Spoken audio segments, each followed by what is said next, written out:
जयराम बाबू, ये झारखंडियों के हित में ये खतियानी आंदोलन, नियोजन नीति के लिए आंदोलन, ये काफ़ी लाभदायक सिद्ध हो रहा है और हर जगह आपको जन समर्थन मिल रहा है।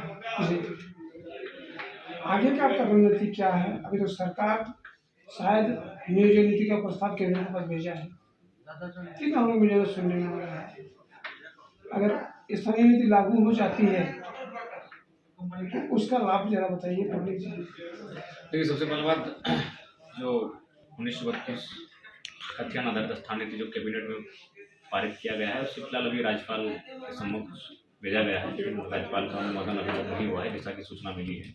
और निश्चय ये केंद्र का विषय है, अनुसूचित 9 का विषय यानी केंद्र का विषय। क्योंकि फायदा का मतलब है कि आखिर कोई राज्य, कोई जिला, कोई प्रखंड, कोई पंचायत नया क्यों होता है?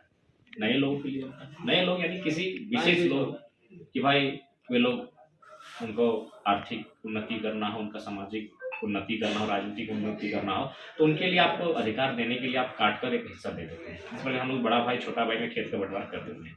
तो ठीक उसी प्रकार झारखंड राज्य अलग हुआ था, बिहार राज्य से कटकर एक सुंदर झारखंड राज्य का निर्माण हुआ था। इसीलिए हुआ था निर्माण कि इस भूभाग में जो लोग रहते हैं उन्हें अवसर मिले, नौकरियों में, सेवाओं में, अन्य, ताकि उनका जीवन बेहतर हो सके। लेकिन जब से झारखंड राज्य अलग हुआ, जो हमारे विकसित राज्य है, हमारे जो पड़ोसी राज्य, चाहे उड़ीसा का है, बंगाल का, बिहार का, यूपी का, जो हमारे राज्य से घिरे हुए हैं, मैक्सिमम उनके अभ्यर्थी अभी भी ऊंचे पदों पर स्थापित हैं। आज भी अगर जो निजी कंपनियों की बात करें तो वहाँ मैक्सिमम वही लोग पदस्थापित हैं। आप टाटा जमशेदपुर की बात करें, धनबाद के, चाहे सेल बोकारो की बात करें, या फिर किसी रामगढ़ के किसी कल कारखाने की बात करें, या कोयला खदान की बात करें, तो मेरा मानना यही है, हमने कभी किसी का संवैधानिक विरोध नहीं किया। संवैधानिक स्तर से आप IAS IPS बनकर कैडर के रूप में आ सकते हैं, नेट JRF के माध्यम से प्रोफेसर के रूप में आ सकते हैं, CMD GM के रूप में ताही रहे। लेकिन हमारा कहना यह है कि अगर झारखंड राज्य ने अलग किया है तो क्यों किया है? क्या नक्शे से काटकर एक अलग राज्य लिया है, या फिर यहाँ के लोगों के लिए कुछ अलग होगा?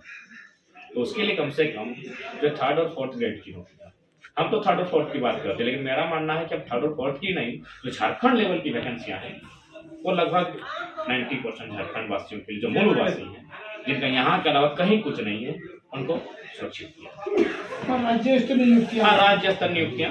और ये आखिर राज्य क्यों बना? अगर राज्य स्तरीय नियुक्तियों में भी अगर राज्य के अभ्यर्थियों को मौका नहीं मिलेगा तो राज्य अलग क्यों बना? ये तो संवैधानिक विषय है। अनुच्छेद 309 की बात करें, राज्य सूची 40 की बात करें, राज्य इसीलिए बना है कि जो राज्य की नियुक्तियां हैं उसमें राज्यवासी का पहला अधिकार होगा। उसके लिए जिस प्रकार बंगाल में भी हमारे भाई हैं जो वहाँ पढ़ाई करते हैं, उन्होंने सोच कहा कि 100 में 5 सीटें भूटान को दिया जाता है एक कॉलेज में, और 5 सीटें ऑल ओवर इंडिया को, और बाकी 90 सीटें बंगाल की कैंडिडेट्स को ही जाता है। तो उसी तर्ज पे, इसी तरह तमाम जो हमारे राज्य हैं उनका यही प्रावधान है। बिहार जाए, छत्तीसगढ़ जाए, गुजरात जाए, आप 10% में छोड़ते हैं खुला, कहीं 15% छोड़ते हैं, इन बाकी को बंद कर दिया जाता है, ताकि वहाँ के जो मूल अभ्यर्थी हैं उनको ज्यादा मैक्सिमम लाभ मिल सके। और साथ ही साथ बहुत ज्यादा ऐसा भी क्राइटेरिया है कि भाषा को बैरियर लगा के 7% रिजर्व कर दिया जाता है। वो नहीं कहता है कि आप हमारे फॉर्म मत डालिए, लेकिन इस भाषा को, हमारे एक मित्र हैं, हाँ, हमारे मित्र हैं जो गुजरात का शायद कोई वैकेंसी था, सारा चीज उनका हो चुका था, लेकिन उनका जो लेटर आया था इंटरव्यू के लिए शायद वो गुजराती भाषा में, वो धनबाद का है, ना वो गुजराती स्थानीय भाषा ज्ञान होना चाहिए, ना वो गुजराती भाषा जान पाया, और ना अभी तक ज्वाइनिंग कर पाया। उड़ीसा की भी एक कंडीशन था, हमारे मामा घर जहाँ पर धोनी का, वहाँ भी उड़ीसा का वैकेंसी क्लियर किया था हमारा एक वहाँ का भाई, लेकिन उसको भी उड़िया भाषा। तो वो लोग 90 करने के बाद भी उसको 100% कर लेता है, तो हम कब करेंगे? और नहीं करेंगे फिर राज्य क्यों, किसके लिए बना है? यहाँ के अभ्यर्थियों का क्या होगा? वे पलायन करेंगे, वे विस्थापित होंगे, वे मने हताशा की मार झेलेंगे, और फाइनली एक दिन ऐसा आएगा कि मने जो बहुत बड़ी युवा शक्ति से कहते हैं वो डेमोलाइज हो जाए। इसलिए हमारा मानना है, हम कभी किसी की गलत न कहे हैं, नहीं, हमारी बेहतरी की लड़ाई है, झारखंड में झारखंडियों के हितार्थ की लड़ाई है।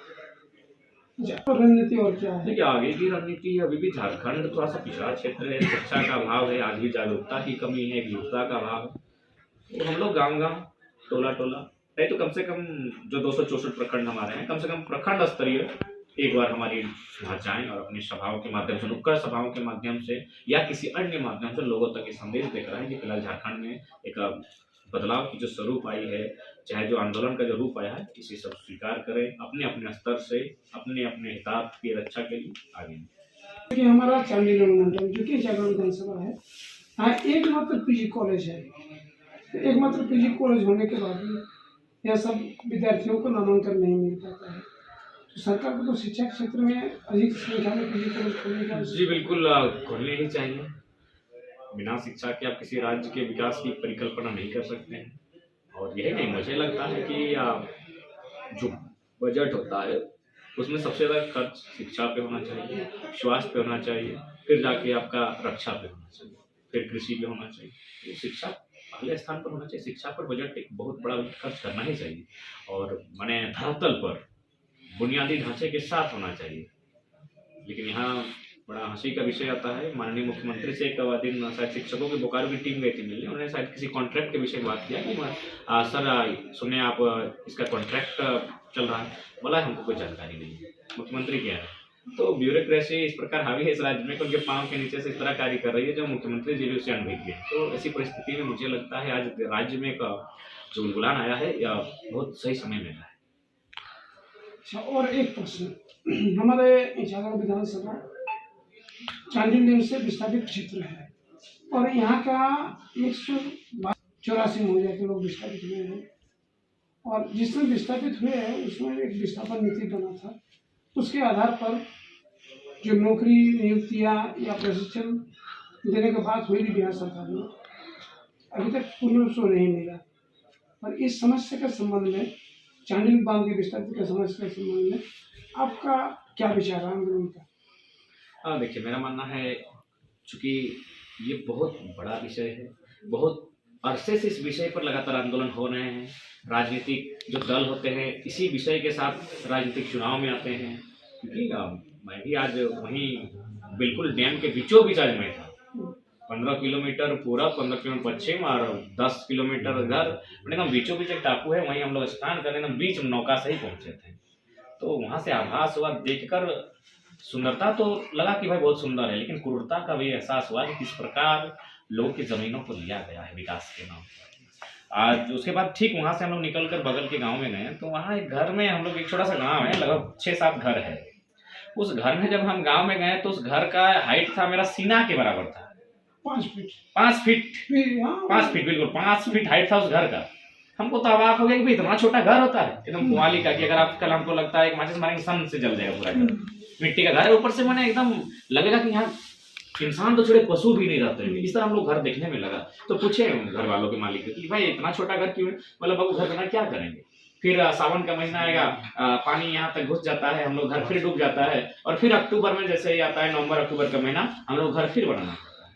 तो भाई इतना तो अन्याय नहीं करना चाहिए। इसीलिए आज जो महकमे में ऊपर ऊपर चर्चा होती है, जो नीतियां ऊपर ऊपर बनती है, उन्हें गांव में आकर उसे डैम के चारों तरफ घूम के लोग के दर्द आंसू को देखते हुए नीति को जमीन पर धरातल पर लागू करना होगा। साथ ही जो पंजिका मिली है, सब कुछ एक पुस्तिका मिली है, विकास पुस्तिका के नाम पर, उसी के आधार पर नियोजन मिले, उसी के आधार पर मुआवजा मिले, उसी के आधार पर जो 12.5 डिसमिल का प्रावधान है जमीन का, उसे पूर्ण किया जाए। और नहीं किया जाता है तो ये लोग भले ये लड़ नहीं पाएंगे, क्योंकि सिस्टम बहुत, मैंने कह सकते हैं आप इनडायरेक्ट रूप से सिस्टम डिक्टेटरशिप का काम कर रहा है।